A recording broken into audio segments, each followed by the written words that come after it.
Halo semuanya, selamat datang di sesi bedah materi kita. Pernah nggak sih kalian ngerasa kalau hitung-hitungan biaya bisnis itu kayak lagi jadi detektif? Nah, hari ini kita bakal ngelakuin investigasi forensik buat ngungkap salah satu proses akuntansi yang paling bikin pusing, nyari tahu biaya sejati dari sebuah produk. Ini bukan cuma soal nebak-nebak angka ya, tapi benar-benar misi buat ngelacak setiap sen pengeluaran yang sembunyi di balik layar operasi bisnis kita. Coba dibayangin kalian lagi megang satu produk yang baru aja kalian bikin. Terus muncul pertanyaan paling mendasar. Berapa sih biaya sebenarnya yang dikeluarin buat bikin barang ini? Sekilas, mungkin kita mikir, tinggal tambahin aja harga bahan baku sama upah tukangnya. Beres kan? Kenyataannya jarang banget sesimpel itu. Ada lapisan biaya misterius yang selalu ngintai di latar belakang.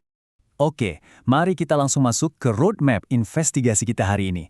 Kita bakal mulai dari nemuin biaya produk sejati, terus ngebedain biaya langsung dan overhead, bahas absorption lawan marginal costing, masuk ke proses absorpsi 2 tahap, realokasi biaya layanan, dan ditutup dengan menghitung biaya produk akhir. Singkat, padat, dan pastinya seru. Bagian pertama, menemukan biaya produk sejati, mengatur adegan. Sebelum kita ngitung macam-macam, kita harus tahu dulu nih, medan perangnya kayak gimana. Jadi, sebelum pusing mikirin angka, kita wajib tahu persis apa yang lagi kita ukur. Disinilah seluruh investigasi kita berpusat pada satu hal yang namanya objek biaya. Objek biaya ini bisa apa aja loh. Bisa produk spesifik, layanan jasa, atau bahkan pesanan custom dari klien. Tujuan utama kita di sini cuma satu, nempelin setiap sen yang keluar dari kantong perusahaan ke objek biaya ini seakurat mungkin, tanpa ada satupun yang terlewat. Ibaratnya nggak boleh ada jejak yang hilang. Biar lebih kebayang, mari kita bedah anatomi biayanya kayak lagi nyusun puzzle.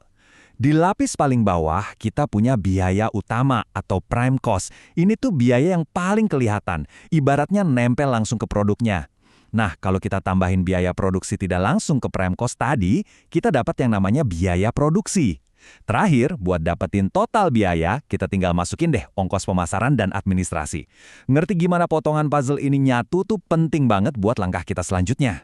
Masuk ke bagian kedua, biaya langsung versus overhead, yang mudah dan yang tersembunyi. Disinilah intrik ceritanya mulai memanas. Nah, disinilah konflik utama dari cerita detektif kita dimulai.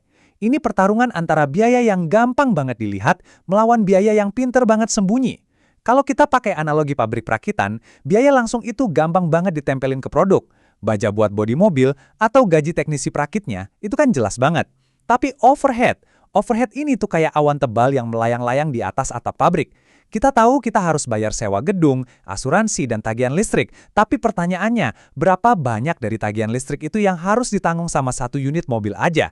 Nah, itu dia misterinya. Dan ini dengan brilian nunjukin gimana cara kita mecahin misteri si awan tebal tadi.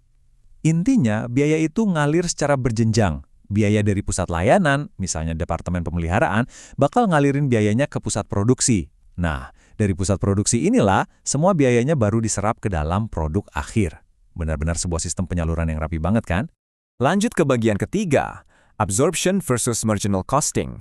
Dua filosofi yang saling beradu. Tentu aja ya, yang namanya akuntan itu jarang banget bisa langsung sepakat soal cara nanganin overhead yang ribet ini. Makanya, ada dua filosofi utama di dunia ini. Pertama, absorption costing atau full costing.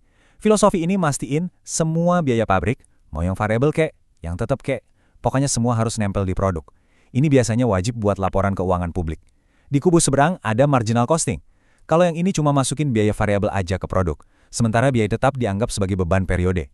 Marginal costing ini emang fantastis banget buat ambil keputusan internal yang butuh cepat. Tapi kalau kita ngomongin soal menilai inventaris secara utuh, pendekatan absorption tetap jadi kuncinya. Sekarang kita masuk ke bagian inti, bagian keempat, proses absorpsi 2 tahap, buku panduan. Karena target kita adalah ngelihat gambaran biaya secara penuh pakai metode absorption, kita butuh semacam buku panduan nih. Ada 4 langkah krusial. 1. Kita bebankan overhead ke pusat produksi dan layanan. 2. Kita realokasi atau pindahin biaya dari pusat layanan ke produksi. 3. Kita hitung tarif overheadnya. Dan 4. Baru deh kita tetapkan overhead tersebut ke produknya. Kelihatannya simpul kan kerangkanya? Mari kita lihat detailnya.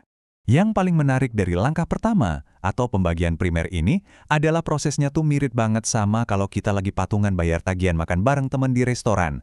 Siapa yang makan lebih banyak, ya bayar lebih mahal. Kelihatan kan, departemen X pakai luas lantai lebih besar, ya otomatis mereka bayar porsi sewa lebih gede. Terus, karena mesin di departemen Y nilainya lebih mahal, mereka harus nanggung asuransi lebih banyak. Sangat masuk akal dan adil kan? Bagian kelima, realokasi biaya layanan. Sang perantara. Tapi tunggu dulu deh, gimana nasibnya departemen pemeliharaan atau gudang? Mereka kan ngabisin duit, tapi mereka nggak bikin produk satupun. Nah, disinilah langkah kedua kita beraksi. Departemen layanan ini kan eksistensinya cuma buat ngebantu departemen produksi. Jadi, keranjang biaya mereka tuh harus dikosongin dan ditumpahin semua ke departemen produksi, biar biayanya bisa diterusin ke produk. Buat ngelakuin ini, ada 3 metode. Metode langsung, yang ngelempar biayanya langsung ke produksi. Metode bertahap, yang nurunin biayanya berurutan satu persatu. Atau kalau mau lebih advance, ada metode resiprokal yang pakai rumus aljabar buat ngitung departemen layanan yang saling melayani satu sama lain. Dan akhirnya kita tiba di klimaks cerita detektif kita, bagian ke-6, menghitung biaya produk akhir, hasil akhir. Setelah capek-capek dorong semua biaya masuk ke departemen produksi, kita siap buat langkah ketiga. Ini adalah momen di mana kita nempelin biaya itu ke produk secara definitif.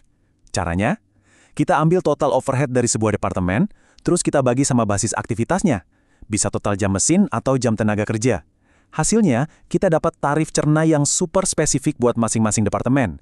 Kayak harga per jam yang harus dibayar sama si produk tiap kali dia numpang lewat di departemen itu.